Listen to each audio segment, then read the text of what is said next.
ఆమేన్. ప్రభువైన యేసుక్రీస్తు వారి లోకానికి జన్మించిన ఆయన జన్మకాలములో బైబిల్ గ్రంథములో కొందరు విధేయత కలిగిన వారు మనకు కనబడతారు.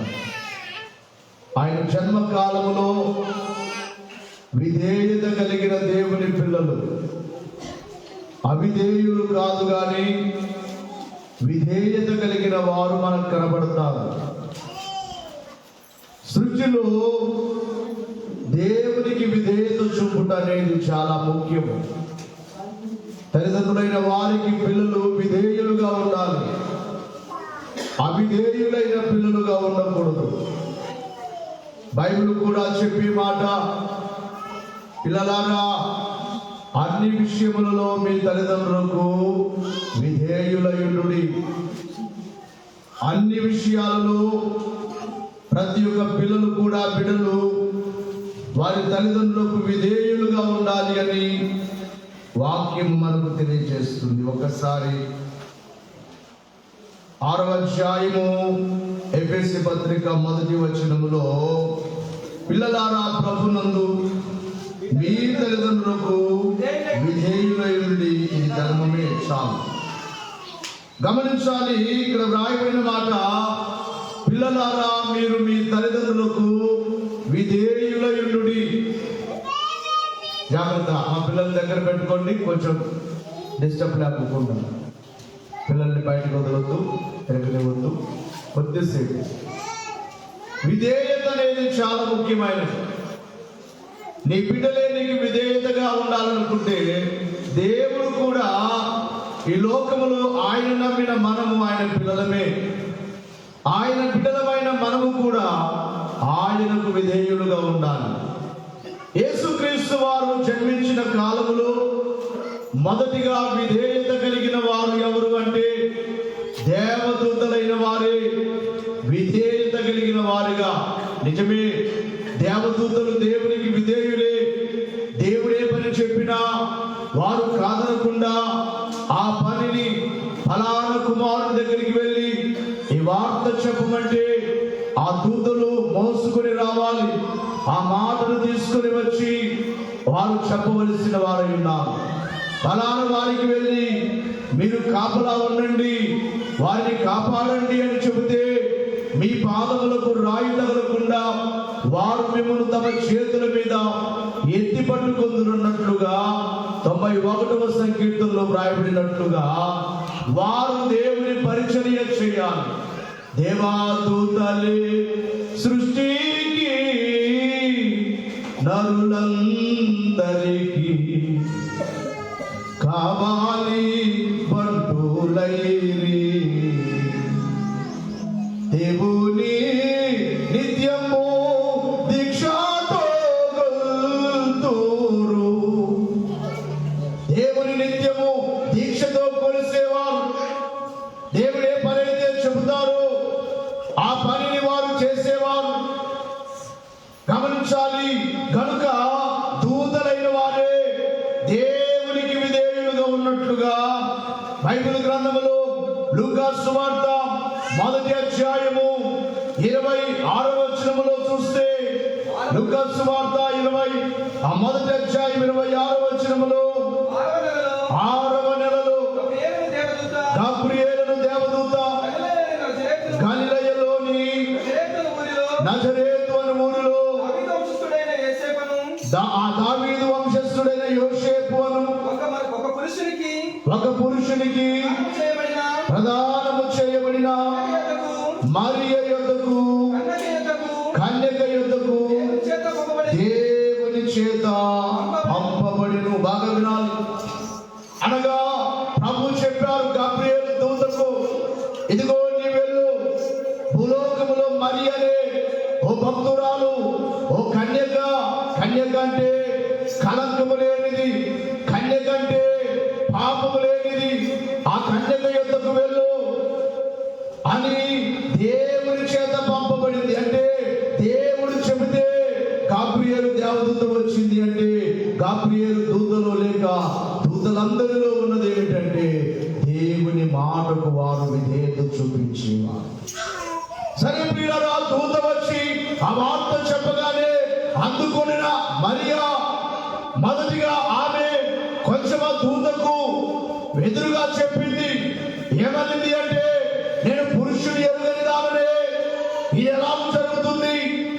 నేను పురుషుని ఎరుగని దానినే. ప్రియులారా గమనించాలి, ఆ దూత లోపలికి వచ్చి ఆమెను చూచి, దయా ప్రాత్పురాలా, నీకు శుభము, ప్రభువు నీకు తోడై ఉన్నాడని చెప్పాను. ఆమె ఆ మాటకు బహుగా తొందరపడి ఈ శుభవచనం ఏమిటో అని ఆలోచించుకొనుచుండగా దూత మరియతో మాట్లాడుచుంది. మరియా, భయపడకుము, దేవుని వలన నీవు కృప పొందితివి. ఇదిగో నీవు గర్భము ధరించి కుమారుని కని ఆయనకు యేసు అని పేరు పెట్టుదు. ఆయన గొప్పవాడై సర్వోన్నతుని కుమారుడు అనబడును. సర్వోన్నతుని కుమారుడు అనబడును.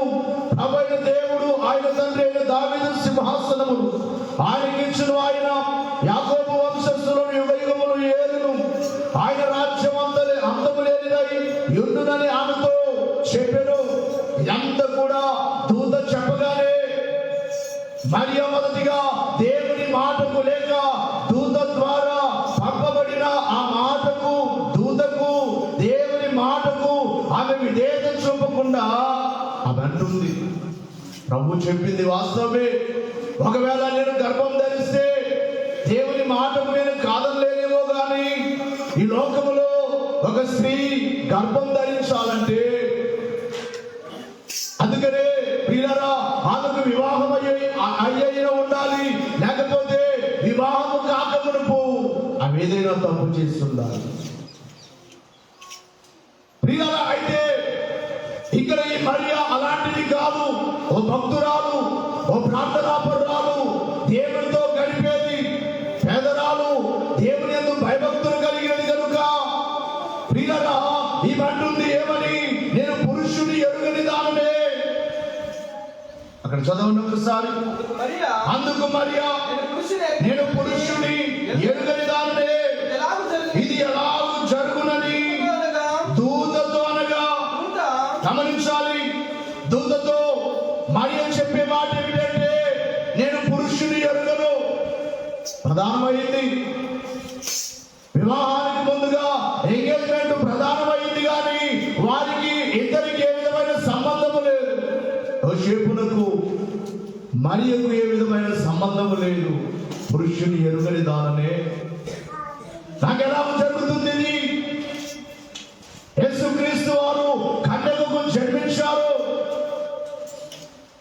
ఒక రోజున ఒక నాస్తికుడు వచ్చి, ఓ దైవ సేవకుని యొద్దకు వచ్చి, మరియా గర్భం ధరించింది, యేసుక్రీస్తు వారు జన్మించింది, ఇదిగో ఆమె ఏదో తప్పు చేసిందే జన్మించింది అని చెప్పడానికి ఒక పెళ్లి కాని అమ్మాయిని తీసుకుని వచ్చాడట ఆ నాస్తికుడు దేవుని సేవకుని దగ్గరికి.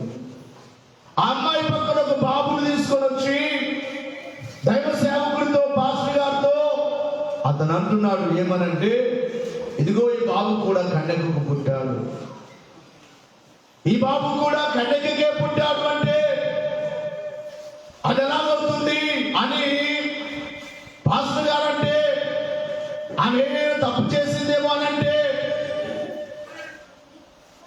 అప్పుడు ఆ వ్యక్తి రావాలనుకున్నాడు, మరియ కూడా ఏమైనా తప్పు చేసిందేమో, అందుకే అలా పుట్టుంటాడు, లేకపోతే ఎలా పుడతాడని చెప్పి మాట్లాడాలని వచ్చాడు. పాస్టర్ గారి దగ్గరికి వచ్చి, పాస్టర్ గారు, యేసు ప్రభు కన్యకకు జన్మించారనేది నిజమా? నిజమేనయ్యా, ఇదిగో ఇక్కడ ఈ బాబు కూడా కన్యకకే పుట్టాడు.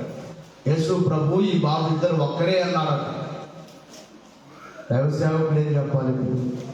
దేవుని ఆత్మ ఆయన గంధించింది ఏంటంటే, సరే ఈ బాబు నేను కన్యకకు పుట్టాడని నమ్ముతాను. యేసు ప్రభు పరిశుద్ధుడు, పాపం లేనివాడు, కన్యకకు జన్మించాడని చెప్పడానికి చాలా ఆధారాలు ఉన్నాయి. ఆయన భూలోకములో ఎంతో బోధ చేశారు, ఎన్నో కార్యాలు జరిగించారు, కుంటివారిని నడిపించారు, గుడ్డివారిని చూపించారు. అన్ని పనులు చేయొద్దులేండి, ఒక్క గుడ్డివారిని తీసుకొని వస్తాను, ఈ బాబును ఆ యొక్క గుడ్డివాడిని ముట్టగానే కన్ను రావాలి, అప్పుడు నేను ఈ బాబు కూడా కన్యకకు పుట్టాడని నమ్ముతానని చెప్పి మాస్టర్ గారు అన్నారు. అప్పుడు ఆ వ్యక్తి సిగ్గుపడ్డాడు. యేసు ప్రభు పరిశుద్ధులని ఒప్పుకున్నాడు. కాబట్టి ప్రియులారా, ఇక్కడ అంటుంది, నేను పురుషుని ఎరుగని దాననే, ఇది ఎలా సాధ్యము అని దూతతో అంటుంది. అయితే దూత చెప్పిన మాట ఏమిటంటే 37వ వచనములో దూత గబ్రియేలు దేవదూత మరియతో చెప్పే మాట ఏంటంటే, దేవుడు చెప్పిన ఏ మాట అయినను నిరర్థకము కానేరదని ఆమెతో చెప్పెను. ఈ మాటలన్నీ చెప్తూ నాకు పురుషుడితో సంబంధం లేదు, ఇది ఎలా జరుగుతుంది అంటుంటే గబ్రియేలు ఏమంటుందంటే, దేవుడు చెప్పిన మాటలో ఏది నిరర్థకము కానేరదు. దేవుడు ఒక మాట చెప్పారా, జరుగుతుందా జరగదా? మనం పాడుకుంటున్నాం ఏమని, ఆడి తప్పనట్టి దేవా అనంత స్తోత్రములు, ఆడి తప్పనట్టి దేవా అనంత స్తోత్రములు, నాడు కలుగు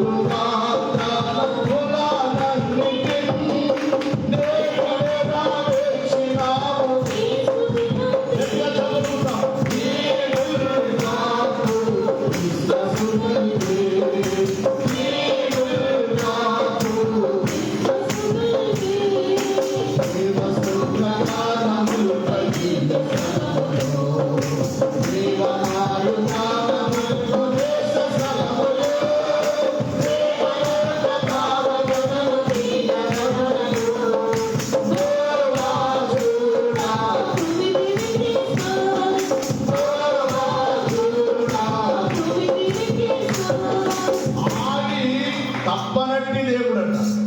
ఎవరు మీకు అర్థం అవ్వదు. ఆడి తప్పనట్టి దేవ అనంత స్తోత్రములని అయ్యగారు కాదు.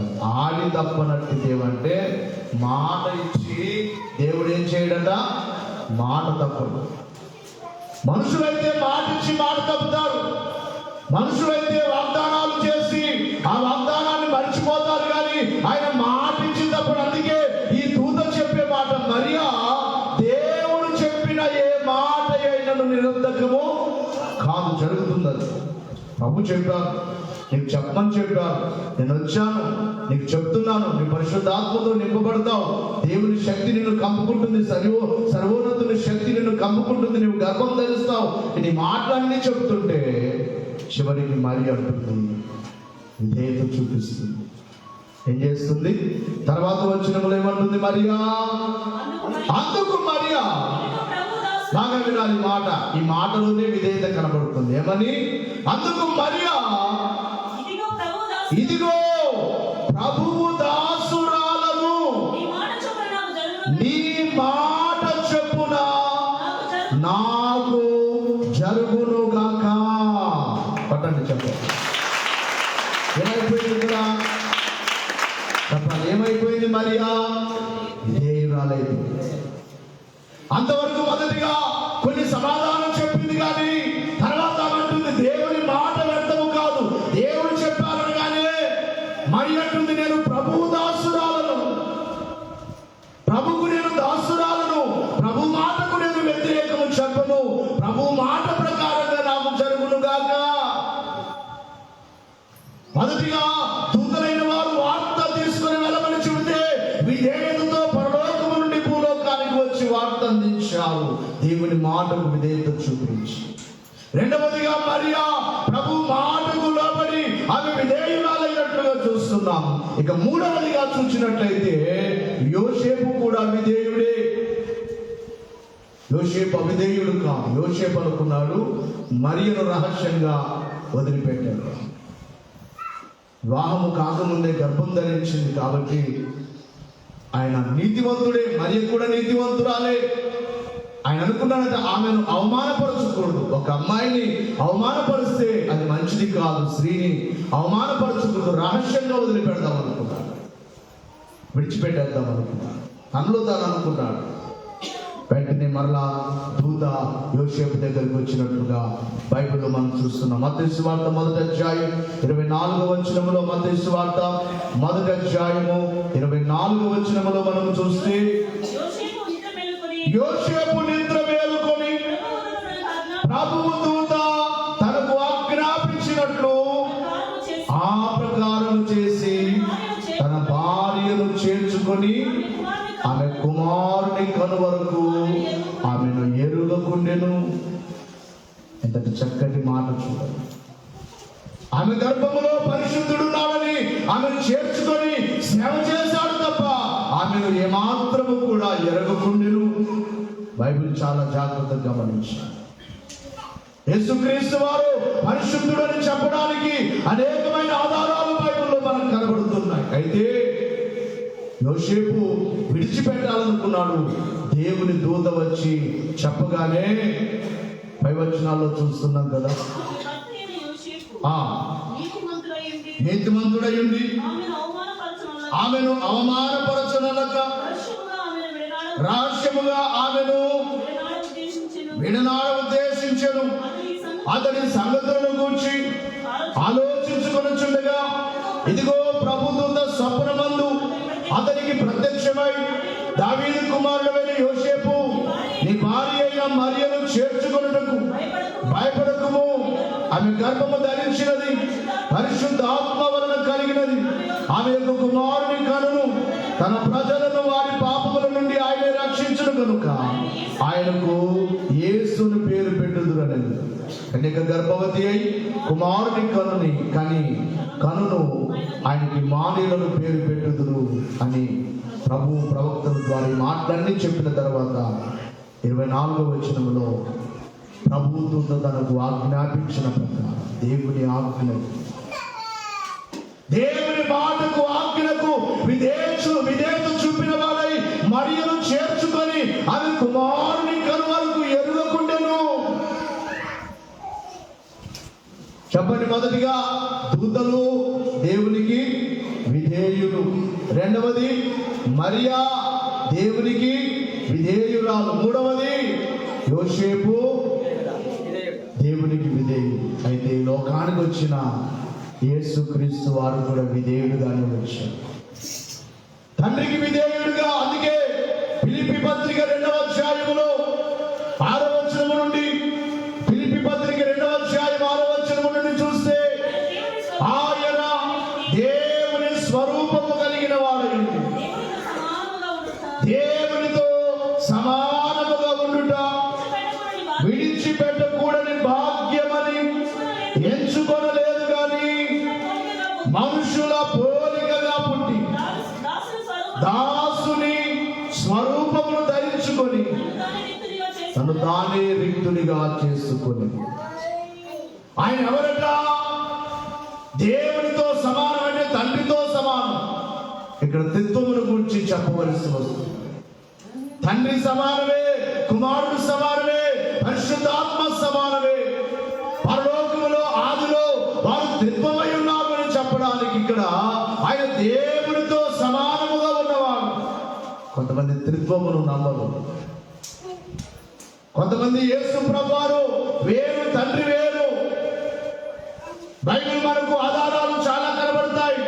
యోహాను సువార్తలో 14వ అధ్యాయంలో 9వ వచనములో, 8వ వచనం, 9వ వచనములో, అప్పుడు ఫిలిప్పు, ప్రభువా తండ్రిని మాకు కనపరచు, మాకంటే చాలునని ఆయనతో చెప్పగా, యేసు ప్రభువారు ఫిలిప్పుతో అంటున్నాడు, ఫిలిప్పు, నేను ఇంతకాలం ఎంత ఉండినను నీవు నన్ను ఎరుగవా? నన్ను చూచిన వాడు తండ్రిని చూచి ఉన్నాడు కనుక తండ్రిని మాకు కనపరచుమని ఎలా చెప్పుచున్నావు? తండ్రి యందు నేను, నా యందు తండ్రియు ఉన్నామని నీవు నమ్ముటలేదా? తండ్రి కుమారుడు ఒకటా కాదా?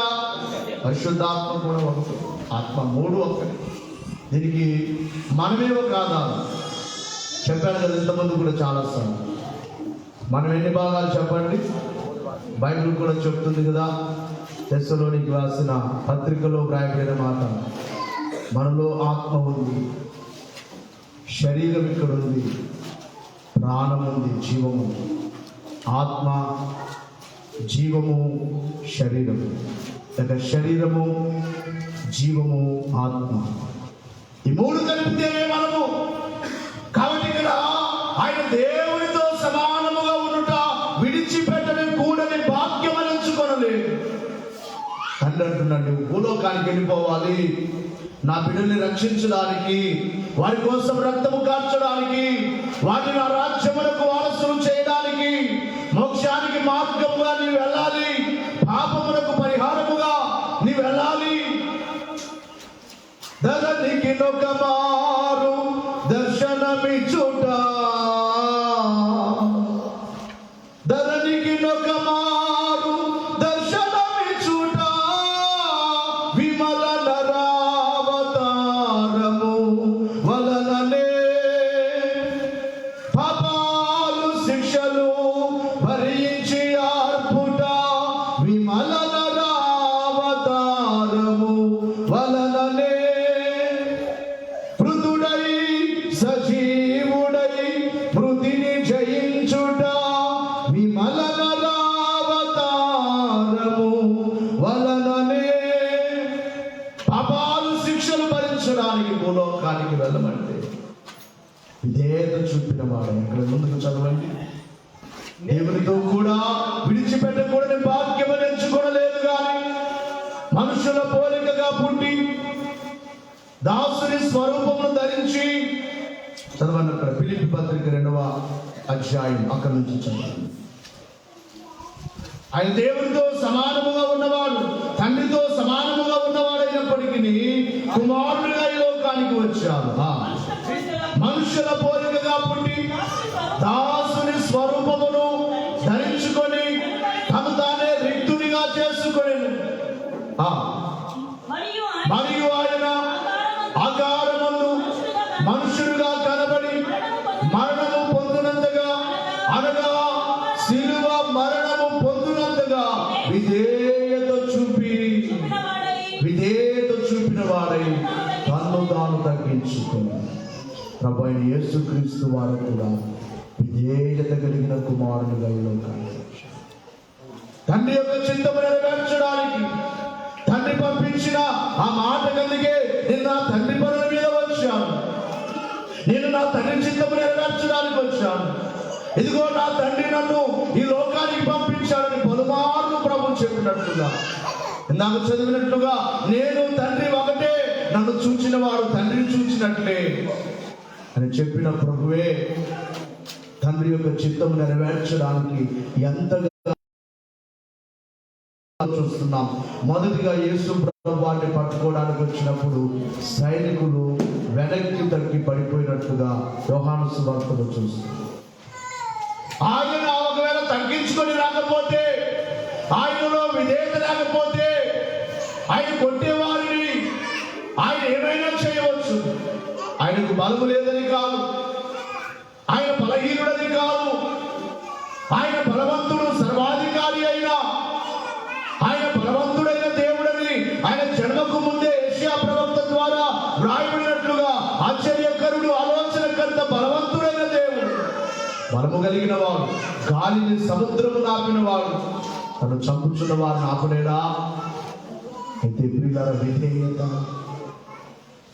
తండ్రి చెప్పాడు, నీవు రక్షణ కొరకై నీ రక్తము కార్చాలని తండ్రి మాటకు విధేయత చూపిన వాడై, శిలువ మరణము పొందినంతగా విధేయత చూపిన వాడై అనే మాటను ఇక్కడ చూస్తున్నాం. జాగ్రత్తగా గమనించాలి ప్రియులారా. మొదటిగా దూతలు విధేయత, రెండవదిగా మరియల విధేయత, యోసేపుల విధేయత, కుమారుడిగా వచ్చిన యేసయ్యల విధేయత, నాలుగవదిగా అయితే ఐదవదిగా గొర్రెల కాపురులలో కూడా విధేయత కలదు. దూత వచ్చి దావీదు పట్టణమందు నేడు రక్షకుడు మీ కొరకు పుట్టి ఉన్నాడని చెప్పగానే, దూత ప్రత్యక్షమై చెప్పగానే వారు వారి పనుల మీద వారు లేరు. అమ్మ దయచేసి వినండి, మనకేదైనా చెప్పామనుకోండి ఆ పని మర్చిపోతాం. కానీ వారు అలా చేయలేదు. వెంటనే వారు ఏం చేశారట? లూకా సువార్త 2వ అధ్యాయం 15-16 వచనాల్లో వారు ఏం చేశారు? చదవండి త్వరగా, చివరిలోకి వచ్చారు. తమ యొద్ద నుండి పరలోకమునకు వెళ్ళిన తర్వాత గొర్రెల కాపరులు జరిగినవి కార్యములు ప్రభువు మనకు తెలియచేయించి ఉన్నారు. మనము బెత్లెహేము వరకు వెళ్ళి చూద్దాము రండి అని ఒకరితో ఒకరు చెప్పుకొని త్వరగా వెళ్ళి మరియను యోసేపును తొట్టిలో పండుకొనిన శిశువును చూచిరి. దూత చెప్పిన మాటకు విధేయత చూపించి ఆ గొర్రెల మందల్ని విడిచిపెట్టి ప్రభువును చూడడానికి వెళ్ళిపోయారు. తొట్టిలో ఉన్న ఆ శిశువును చూడడానికి వారు వెళ్ళిపోయినట్లుగా చూస్తున్నాం. వెళ్ళి చూచినట్లుగా అంటే ఈ యొక్క గొర్రెల కాపరిలో కూడా అవిధేయత లేదు. ఆ దూత చెప్పిందిలే, ప్రభు చెప్పారులే, ఆ ఉంటుందో లేదోలే అని మనం అనుకుంటాం. ఇలా చూడాలి అందరూ కూడా. ఇక 6వదిగా చూసినట్లయితే తూర్పు దేశపు జ్ఞానులు కూడా విధేయత కలిగిన వారే. ఎందుకనంటే వారు నక్షత్రమును చూచి రక్షకుడు పుట్టాలని చెప్పి బైబిల్ చరిత్ర చెప్పే మాట ఏమిటంటే, బైబిల్ని బట్టి మనం చెప్పే మాట, ఇక్కడ గొర్రెల కాపరులు ఆ శిశువును చూచినట్టుగా చూస్తున్నాం. జ్ఞానులైన వారు బాలుని చూచినట్టుగా చూస్తున్నాం. శిశువు వేరు, బాలుడు వేరు. బాలుడంటే కొంత వయస్సు పెరిగినందుకే హేరోదు రాజు కూడా 2 సంవత్సరాల కింద వయస్సు కలిగిన మగ పిల్లలందరినీ చంపినట్టుగా చూస్తున్నాం. 2వ అధ్యాయం చరిత్రతో మనకు కనబడుతుంది. అయితే చరిత్ర చెప్పే మాట, జ్ఞానులట 2 సంవత్సరాలు ప్రయాణం చేశారు. ఎన్ని సంవత్సరాలు? గట్టిగా చెప్పాలి. దాదాపుగా 2 సంవత్సరాలు వారికి ప్రయాణం పట్టింది. ఆ నక్షత్రమును చూచి ఏమైనా ప్రభుని ఆరాధించాలి. 2 సంవత్సరాలు అలసిపోకుండా. మన మందిరానికి 1 కిలోమీటర్ రావాలంటే చెప్పండి, అలసిపోతామా లేదా? మాట్లాడలేదు. నేను రాత్రి వెళ్ళి వచ్చేటప్పుడు చూపించాను మన ప్రభాకర్కి, లూకాకి, గంగరాజుకి. నేను ఎక్కడికి చర్చికి వచ్చేవాళ్ళు. మొత్తం మా ఊరి దగ్గర స్టార్ట్ అయితే కొండ దాదాపు 10 కిలోమీటర్లు ఉంటుందన్నమాట. ఇటు కొండకు అటువైపు ఒక చర్చి, ఇటువైపు ఒక చర్చి. మా ఊర్లో చర్చి ఉండేది, నడిచి వెళ్ళడం. అయితే ఆ మందిరంలో ప్రార్థన అయిపోయిన తర్వాత అందరికి భోజనం పెట్టేవారు. ఆ భోజనం చేసి మరలా తిరుగు ప్రయాణం. వెళ్ళేటప్పుడు ఉపవాసంతో వెళ్ళేవారు, ఆరాధనలో ఉండేవారు. ఆరాధన అయిన తర్వాత వారు భోజనం చేసి పెట్టేవారు. భోజనం చేసి కొద్దిసేపు ఎండ ఆగే వరకు, ఎండ తగ్గే వరకు మరలా రిటర్న్ ప్రయాణం. చాలా సంవత్సరాలు మందిరానికి విశ్వాసంగా ఉన్నప్పుడు అలా వెళ్ళడం జరిగింది. అందుకని దేవుడి సన్నిధికి వచ్చే మనము ఆసక్తిగా రావాలి. ఆరాధన దీనము ఆచారింపగా వలయు, ఏ రోజు కన్నాను ఈ రోజే గొప్ప. క్రీస్తు బిడ్డలకు అన్ని రోజుల కంటే ఈ రోజే గొప్ప రోజు. నిజమైన క్రైస్తవునికి ప్రతి ఆదివారము ఏ రోజు? పండుగ రోజు. మనకి 25 ఒకటే పండుగ కాదు. ప్రభువులు ఎప్పుడు పండుగ? 24. ఎప్పుడు చెప్పండి అమ్మయ్యా? 24వ తారీఖు. అందరు 24 సాయంకాలానికే త్వరగా రండి. ఇక్కడే దేవుని ఆరాధన చేసి స్తుతించి క్రిస్మస్ పండుగ చేసుకొని ఆశీర్వాద విందు కూడా ప్రభునామములో ఏర్పాటు చేయడం జరుగుతుంది. 24, 25, 10 గంటలకు వచ్చామంటే మేము ఎవరం కనపడం. మీకు 25 కూడా ఒకసారి మందిరంలోనికి రండి. ఉదయం 8 నుంచి 9 గంటల వరకు. ఉదయం 1 గంట సేపు జరుగుతుంది 25 కూడా. కానీ 24 ముఖ్యం. 24 మీరు 6 గంటలకే వచ్చేయండి. అందరూ మీ బంధువులందరికీ చెప్పండి, అందరినీ పిలవండి. ఆయన కూర్చిన వార్త, రక్షకుడి కూర్చిన వార్త 10 మందికి తెలియాలి. ఆసక్తిగా రండి, దూరం అని అనుకోవద్దు.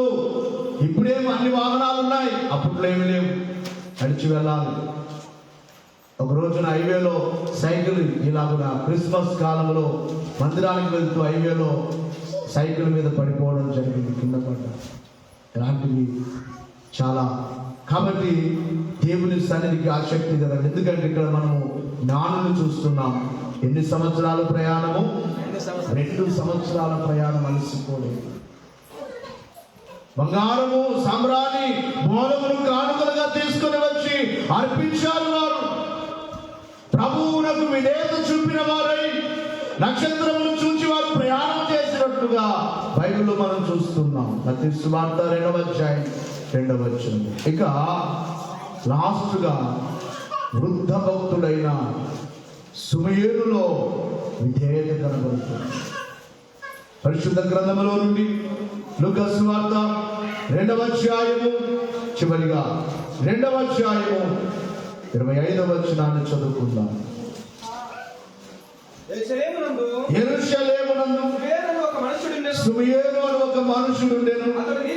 అతడు నీతిమంతుడును భక్తిపరుడునై ఉండి ఇశ్రాయేలు యొక్క ఆదరణ కొరకు కనిపెట్టువాడు. పరిశుద్ధాత్మ అతని మీద ఉండెను. అతడు ప్రభు యొక్క క్రీస్తును చూడక మునుపు మరణము పొందడని అతనికి పరిశుద్ధాత్మ చేత బయలుపరచబడి ఉండెను. ఆత్మవశుడై అతడు దేవాలయంలోనికి వచ్చాడు. అంతటా ధర్మశాస్త్ర పద్ధతి చొప్పున ఆయన విషయమై జరిగించుటకు తల్లిదండ్రులు శిష్యువైన యేసును దేవాలయంలోనికి తీసుకుని వచ్చినప్పుడు అతడు తన చేతులతో ఆయనను ఎత్తుకొని దేవుని స్తుతించుచు ఇట్లా నేను నాదా బాగా వినాలి. ఏమంటున్నాడు ప్రభుని? ఒక బాలుని పట్టుకుని ఏమంటున్నాడు చెప్పండి అమ్మాయ్యా? నాదా. నాదా అంటే తండ్రి అని అర్థం. ఒక బాలుని పట్టుకొని తండ్రి అంటున్నాడంటే ఆయన మీద ఈయనకి ఏముంది? ఆయన ఎవరని? ఆయన ఒక శిశువు కాదు, ఆయన ఒక బాలుడు కాదు, ఆయన సాక్షాత్తు సృష్టికర్తే, సృష్టికి తండ్రియే, నా తండ్రియే అన్నట్లుగా నాదా ఇప్పుడు నీ మాట చొప్పున సమాధానంతో దాసుని పోషించున్నావు. నిజముగా వీరు ఎంతటి భక్తులంటే దేవుని ఆత్మ ద్వారా తనకి బయలుపరిచింది ఏంటంటే ప్రభువును చూచేంత వరకు సుమయేలుకు మరణము లేదని దేవుడు ముందుగానే చెప్పాడు.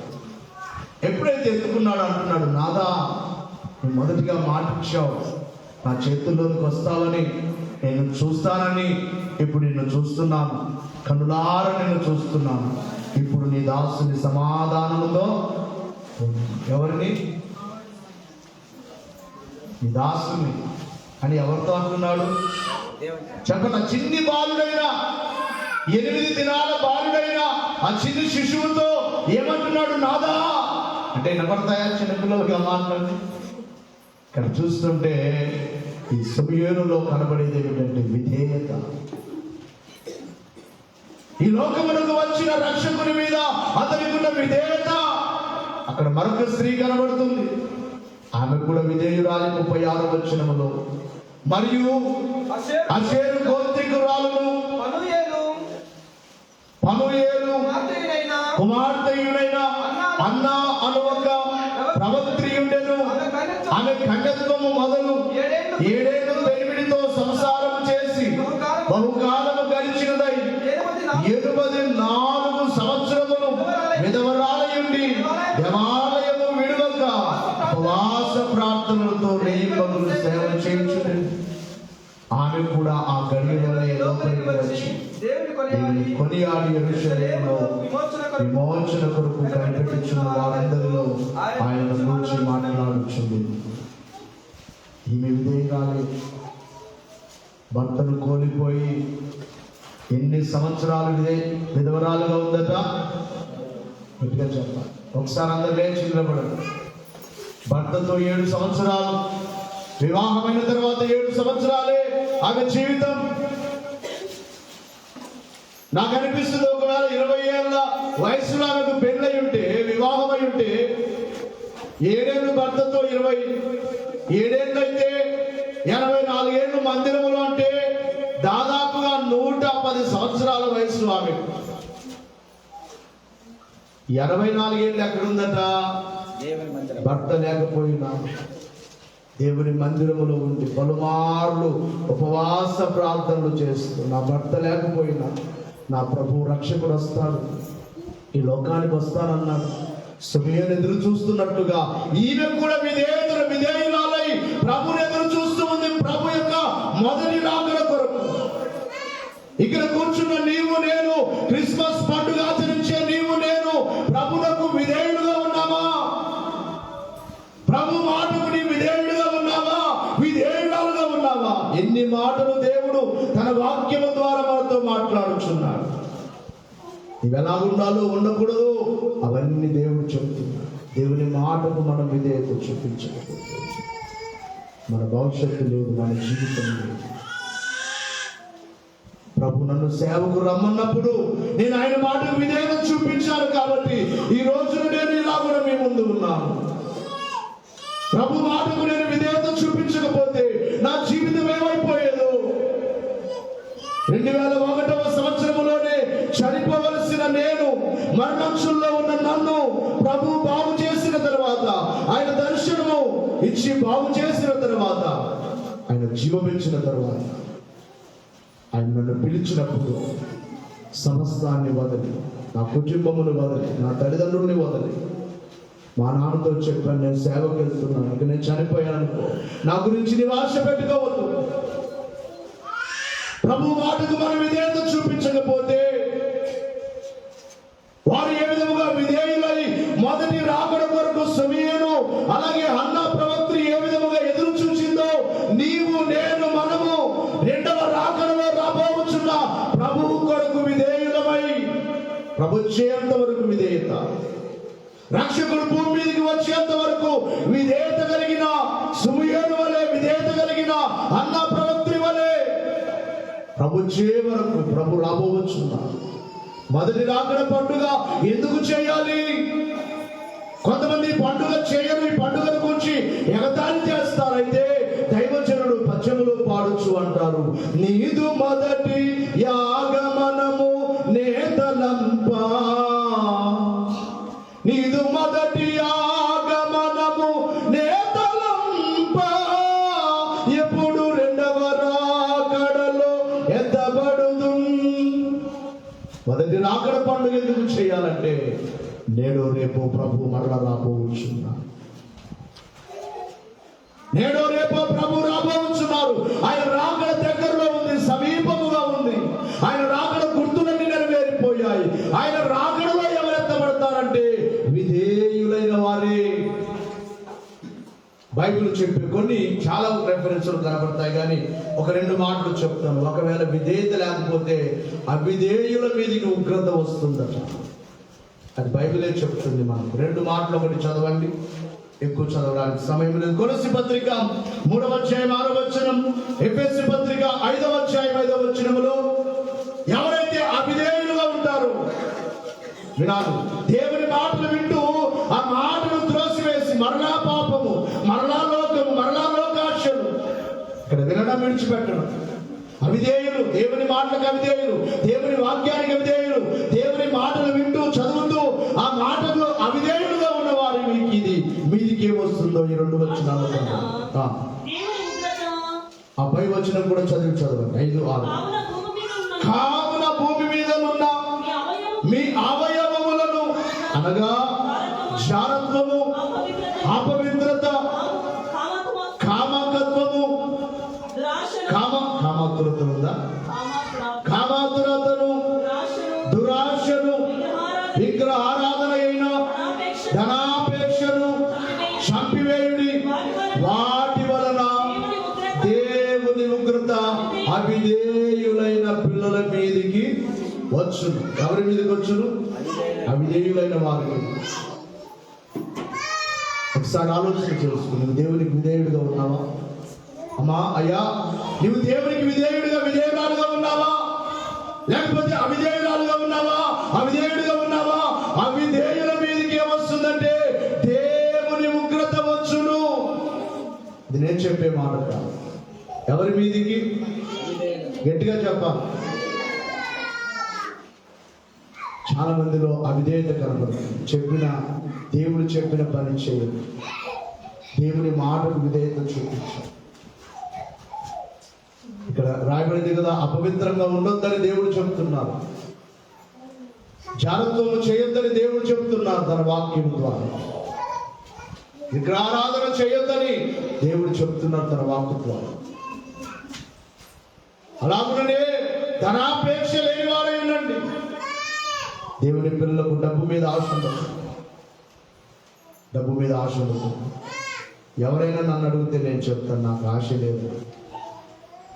ఎందుకంటే ఒకవేళ ఆశ ఉంటే నేను ఈ మందిరాలు కట్టేవాడిని కాదు. వచ్చిన సొమ్ము అంతా కూడా ఏం చేసేవాడిని చెప్పండి? అంత బ్యాగులో వేసుకునేవాడిని, లేకపోతే నా పిల్లలకు పెట్టుకునేవాడిని. దేవుని సేవ, దేవుని వృత్తి, దేవుని రాజ్యం ఇప్పటికే దాదాపుగా ఈ సేవలో 3 మందిరాలు పూర్తయి, ఇక 2 మందిరాల త్వరలో ఓపెనింగ్ కాబోతుంది. కనుక ఈ సేవలో వచ్చింది దేవునికే, ధనాపేక్ష లేని వారై. అందుకే నేను చాలా సార్లు చెప్పాను, క్రిస్మస్ సందర్భముగా మనం ఎవరికైనా ఏదైనా గిఫ్ట్ ఇవ్వాలి, లేకపోతే 10 మందికి భోజనాలు పెట్టాలి, ఖర్చు చేయండి. పోయిన వారం చెప్పినట్లుగా విశ్రాంతిగా ఉండొద్దు. పావుల కొరకు, రూపాయి కొరకు బావిలోకి దుంకారు చూడండి, అలాంటిగా ఉండొద్దండి. దేవునికి ఇవ్వండి, దేవుని సేవకి ఇవ్వండి, లేని వారికి ఇవ్వండి. నీ ధనము నీకే కాదు, నినుగని దేహి అని వారికి అన్నారు దైవజనుడు. నీ ధనము నీకే కాదు, నీ సంపాదన నీకే కాదు, మరికొందరికి కూడా చేయమన్నారు దేవుడు. ఆదిత్యము చేయ మరొకటి. గనుక ప్రియులరా, మరొక వచనములో కూడా ఎఫెసీ పత్రిక 5వ అధ్యాయం 5వ వచనములో, వ్యభిచారి అయినను, అపవిత్రుడైనను, విగ్రహారాధికుడైనను,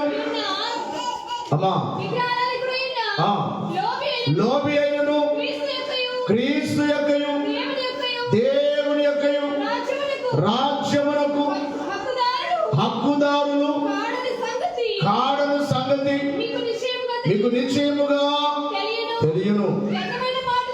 వ్యర్థమైన మాటల వలన ఎవడును మిమ్మల్ని మోసపరచనీయకుడి.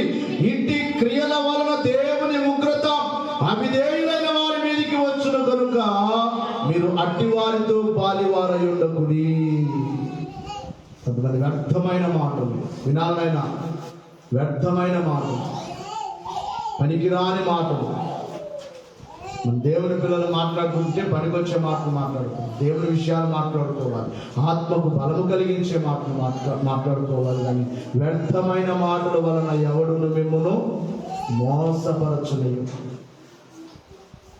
ఎవడును మిమ్మల్ని మోసపరచుకోకుండా చూసుకోండి. ఒకవేళ మీరు అలాగ మోసపోయారా, అవిధేయులైపోయారా, అవిధేయుల మీదకి వస్తుందని ఇక్కడ కూడా ఉంది, దేవుని ఉగ్రత వచ్చు.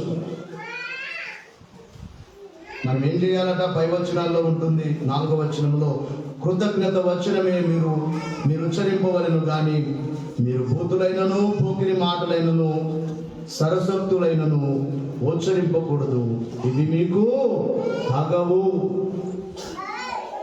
సరసక్తులు, పోకిరి మాటలు, పనికిరాని మాటలు, ఇవన్నీ విడిచిపెట్టి దేవునికి విధేయులమై ఆయన రాజ్యమునకు రాకడకు సిద్ధపడి రాబో ఉగ్రత, ఈ భూమి మీదికి వచ్చుచున్న ఉగ్రత, దేవునికి భయపడని వారికి, దేవునికి లోబడని వారికి, దేవుని మాట వినని వారి మీదికి, దేవునికి విధేయులు కాని వారి మీదికి, అవిధేయుల మీదికి ఉగ్రత రాబోతుంది.